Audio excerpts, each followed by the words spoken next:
Hello viewers. Hello viewers. We begin with the chapter 5, which is under the unit 2, that is structural organization in plants and animals. So this chapter 5 deals with the morphology of flowering plants. Now what is morphology? The study of external features of an organism is called morphology.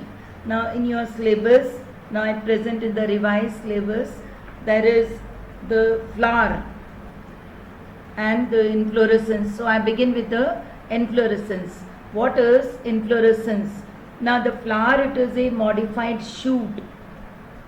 Flower is a modified shoot wherein short apical meristem changes into floral meristem. So therefore this floral meristem start giving rise to different flowers in different species. So flower, it is a reproductive unit in angiosperms.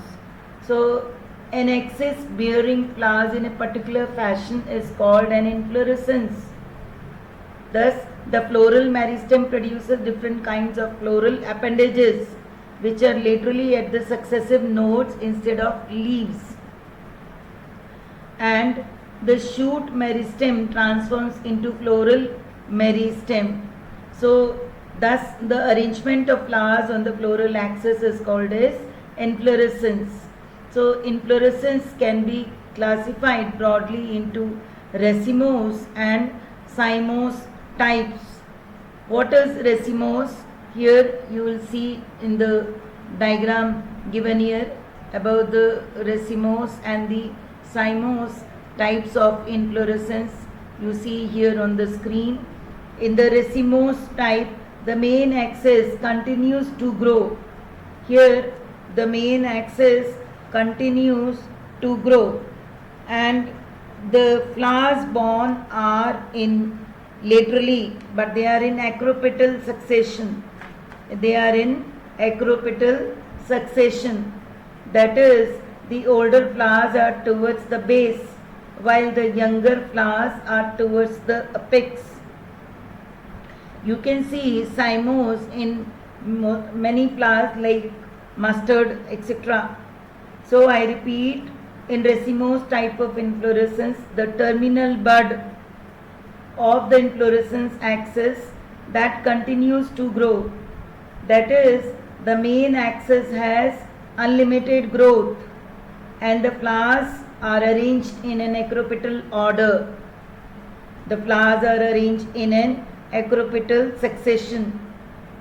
That is, the older flowers are towards the base while the younger flowers are towards the apex. Another type is cymose inflorescence. Another type is the cymose inflorescence. In this type, the terminal bud of the inflorescence axis forms a flower. That is, the main axis has limited growth, or you can say the main axis terminates in a flower and the flowers are arranged in a basipetal succession.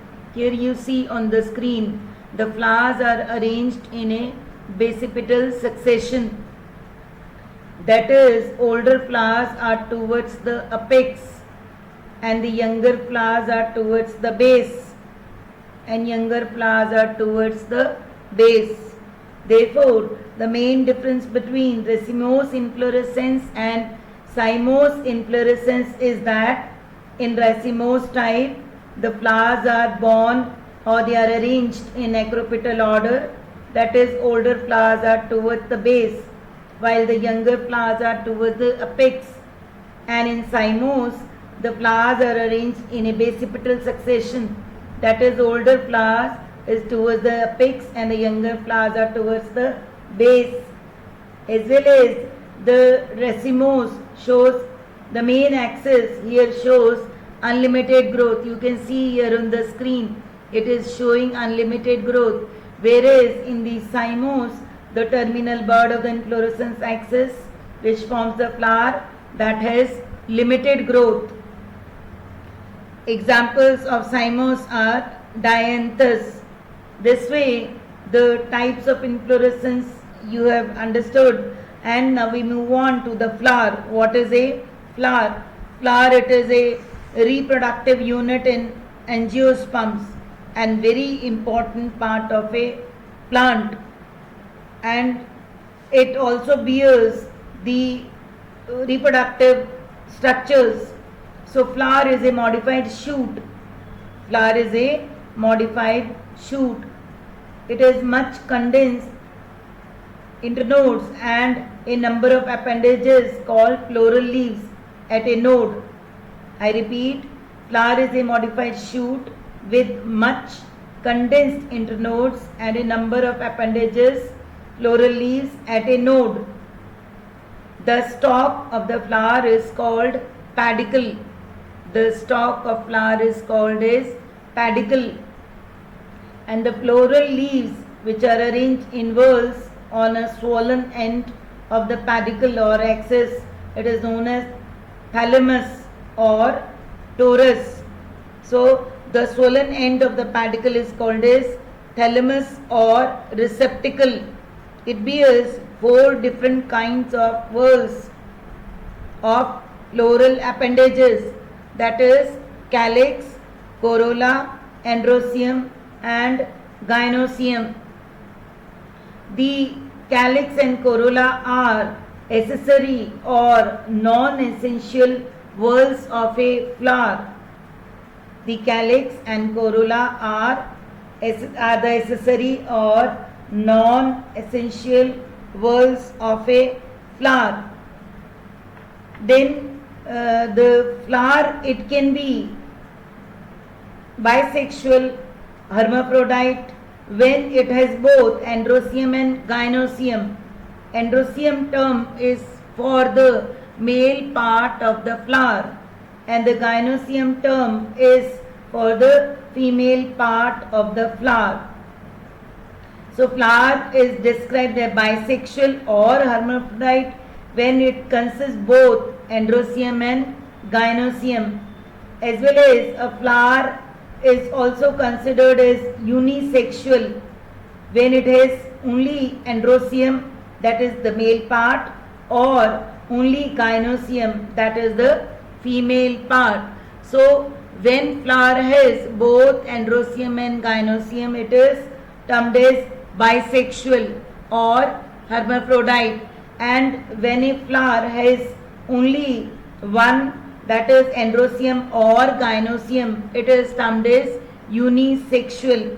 Then the important terms which are used to describe a flower.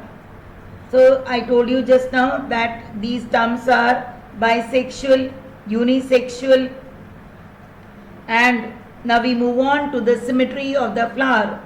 The symmetry, that is a flower may have actinomorphic or radial symmetry, or zygomorphic, that is bilateral symmetry, or asymmetry means irregular. So this way a flower can be actinomorphic, zygomorphic or asymmetric. So first we move on to the actinomorphic. Now what is actinomorphic? It is also termed as radial symmetry. Actinomorphic is also termed as radial symmetry. So when the flower can be divided into 2 equal radial halves in any radial plane passing through the center, that type of symmetry is radial symmetry. Example, mustard, datura and chilies. So I repeat, a flower is an actinomorphic or radially symmetrical when it can be cut into 2 identical halves by any vertical plane passing through the center. Examples I told you, they are mustard, China rose, many are there. Then zygomorphic, it is also termed as bilaterally symmetrical. Zygomorphic is also termed as bilaterally symmetrical, means here the flower can be cut into 2 identical halves only along one vertical plane passing through the center, or you can say flower can be divided into two similar halves only in one particular plane, that is one vertical plane passing through the center. Example pea, beans, cassia, gulmohar, etc. Then the asymmetric or irregular. In this type of flowers, these cannot be divided into two similar halves. These types of flower cannot be divided into two similar halves. Example canna, which is a herb. Then we move on to the flower with the bract, another term, that is bracteate. So a flower is bracteate if it has a bract at its base. If it has a bract at its base, and the flower is ebracteate, and a flower is ebracteate when the bract is absent. Besides this, a flower can be trimerous, tetramerous or pentamerous. So here, when the floral appendages are in 3, 4 or 5 respectively. So when it is having 3 appendages, flower is trimerous, and when it is having 4 floral appendages, then it is termed as tetramerous, and if it is having 5 floral appendages, it is termed as pentamerous. Now based on the position of the calyx, corolla and androecium in respect of the ovary, that is gynoecium, on the thalamus, the flowers can be of following 3 types. Flowers can be of following 3 types. Here I'll show you the diagram on the screen of the 3 different types of flower according to the position of the floral parts on the thalamus. First is hypogynous.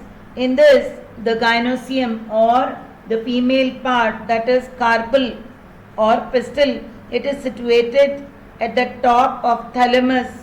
It is situated at the top of the thalamus, and the other floral parts are situated below it, and the other floral parts are situated below it.